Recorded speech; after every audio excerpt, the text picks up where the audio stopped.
look forward to this opportunity of being up here in St. Joe and the great hospitality that they give us here at Missouri Western State University.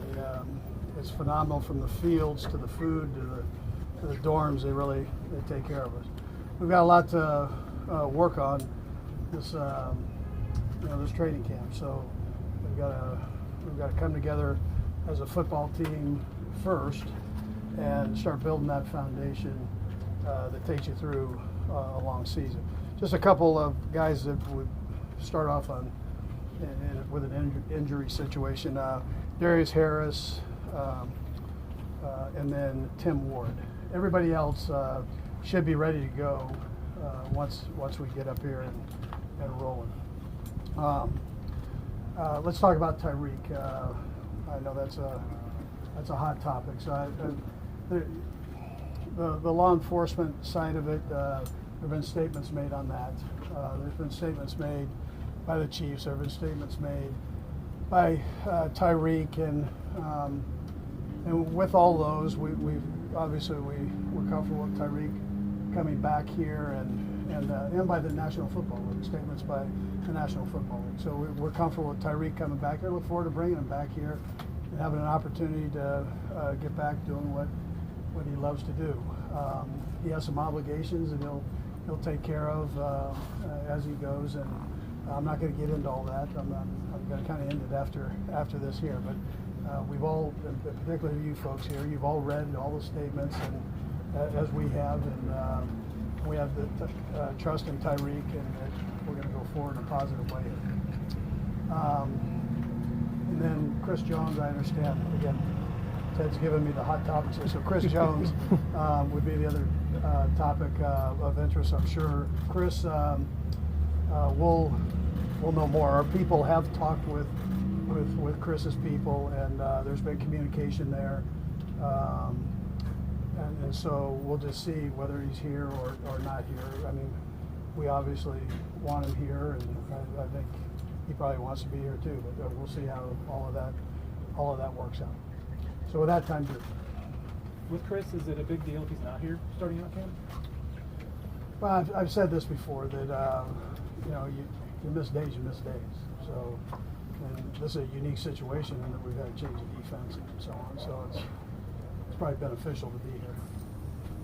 How much did you keep in contact with Tyreek during the entire ordeal? Yeah, so I really didn't. So I kept my distance there and let things take care of itself. And he had enough, things that he had to deal with besides me. So, but I just let things work through it, and I didn't try to influence either way on anything. Were you surprised by Tyreek having missed all of the OTAs? Yeah, so he'll have a little catching up to do. We've put in a few new things. He and Patrick have worked together, so they, and the receiving core is very close, and they've all been together. So I'm sure they're catching him up on stuff, but until you get out there and do it, you haven't done it. And so there'll be a few new things for him. But he's one of those guys that's always in great shape. He's got that speed and endurance, which is very unique. What have your conversations been like with Tyreek since the NFL's ruling came out on Friday? Yeah, so I've had a chance to talk to him. I've on the phone, in person. Spent quite a bit of time with him actually, and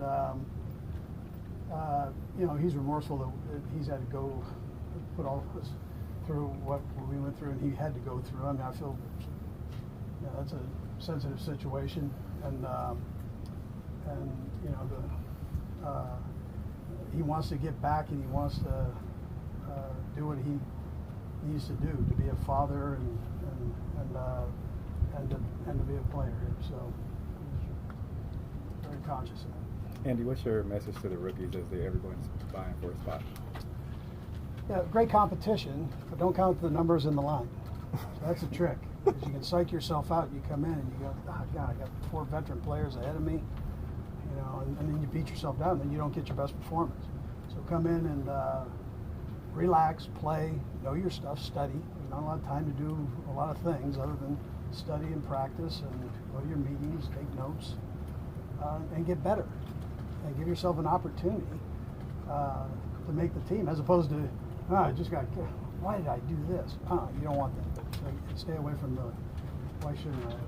Andy, with Patrick, how different is it having that year of seeing what he really could do in terms of how you come in today? And can you also expand a little on your stack of Pat plays? Did you spend a little time with piling some up?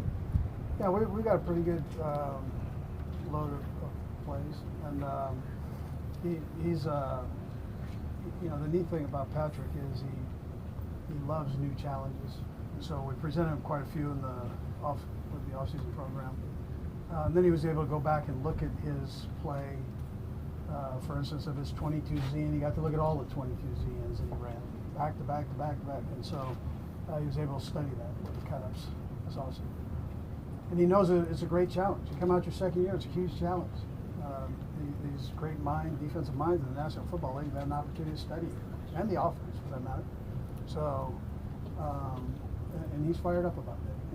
He's taken on that challenge. He did in the OTAs, and I know he'll continue to do it here. Was there any part of you last year that didn't quite know how he'd be last year that is not, behind you now? Yeah, you okay? All right. Yeah, I would say they're at this point last year. I mean, you had a feeling that he was going to be pretty good, but like you don't know until you get into that San Diego game, or excuse me, Charger game. We all do it. Los Angeles game. You're never quite sure when you get there exactly what you have, and then how is he going to progress through the season? So those were unknowns, and he powered through it. Did a nice job. Stayed humble, which worked hard. It's a good quality. Yeah. Coach, what do you need to see from this group between now and August 15th when you guys break them up here for you to consider it a successful game? Right, so it's the execution, obviously. I've always mentioned you guys. I challenge the quarterbacks to. I'm telling you execution, but if they throw an interception, I don't like blow a fuse on it because I want them. There's a point there that they've got to challenge themselves to know exactly what they can get away with the offense. And so if an interception takes place somewhere, I go, okay, we learn from that. And then you get into a game, and then you know what you can actually get away with. And that's why we practice fast. And so we do all the things that we can keep as close a game as we can. But anyways, getting ourselves game ready, building a foundation, building ourselves as a team. We're housed here. We live here. We eat here. We practice here, and get to know your teammates and build something other than just going out on the football field and banging around with each other. Build something there, a personality that you can present as a football team. Couple more guys. Coach. Your 21st camp, I think, as a head coach. Where does that rank up there as far as this year, as far as your excitement and your enthusiasm level for the season? I'm fired up. We go 1-on-1 right here. No, I'm excited. I love doing what I'm doing. Right, we're all privileged, all of us here. I know we're 1 out of 32 in the whole world, so it's your own place there. So it's a great experience for all of us. Coach, how was your off season this year? Did you have any new trips going on, or did you try anything exotic or fun when you had your off time this year? I wasn't too excited. You never know. I attacked a couple of chili Rianos. Ooh, how were those? They were great. But other than that, I went to California and I've got a place there and enjoyed it for a little bit. My grandkids. Coach, since it's your 21st year, how does your method, your style of coaching differ from year to year here at training camp? If it does at all. Yeah, that's unique. That's a good question. So we've got Steve Spagnuolo and the whole defensive staff that has never been here. And then we're coming up for our 7th camp. And so in my mind, we're all coming up for our 7th camp, and then I have to keep reminding myself that, hey, these guys, they don't even know how to get up to the practice field. So it's unique that way. But listen, I understand the layout. You still feel that same urgency for production and building the team, but you have that comfort that you know where you're at and what you're doing here, exactly how to get point A to point B. How difficult is it for a young quarterback to deal with the stardom and fame that Patrick did in this offseason after that great performance last year? Yeah, well, he had a lot thrown at him, a lot of honors. The biggest honor, right? So, and then you know, he's under the microscope by everybody. Everybody asking that same question: what's he getting? Has he changed? You know, has he done this or that? I think when you're around him, you see that this is what he is. He grew up around this. He grew up around star players, even though it was baseball, and so he's not awed by any of it. He wants to be a great player in the National Football League, and he understands that certain things that I've got to take care of. There's a certain foundation I have to be great, and he's maintained that through this offseason. We'll go Vahe, Nate, and then Jay. Maybe just as close as you were to the Super Bowl. Obviously, that's the goal every year. But what do you do with that game? Is that part of some kind of driving thing? You put it in some compartment. Do you make use of it? I think it's great for our football team to have that opportunity to see the intensity that it takes to play at that level. We had some young guys that was, you can sit there and tell them that every step you take in the playoffs is even more intense than the last step. So, but until you've lived it, it's a hard thing to kind of get yourself around. But I think it was a great learning tool. But now you're starting over. So we've got a lot of new people on the football team, new schemes, and then you're taking it one day at a time here, building this thing. Nate? Pat mentioned the idea of brotherhood, and because you were one of the few teams that still do a more traditional training camp, how much do you think that is an advantage with NFL rosters sort of constantly churning now more than ever before?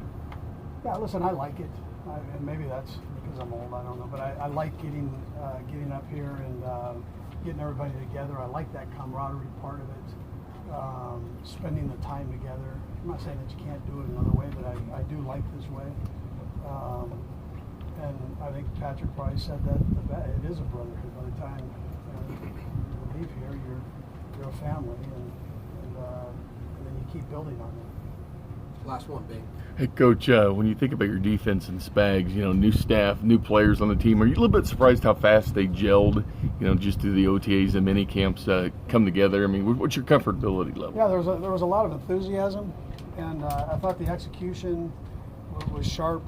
I think it was important for us being in our 7th year here, Spags to come in and have the opportunity to have his defensive line coach, linebacker coach, secondary coach, all being familiar with what he likes to do. And that way they could hit the ground running. Even though they were new, they could hit the ground running and be teaching the same things accurately. And I think that took place, and so you saw a bit of a rise. And then I thought Brett Veach did a phenomenal job of bringing in some players to that defensive side, adding players in there. And there's some nice leadership qualities from some of those players that were added, and intensity. So I look forward to a competitive camp up here. It should be pretty exciting. All right, thank you. Thank you. Okay, good. Thank you.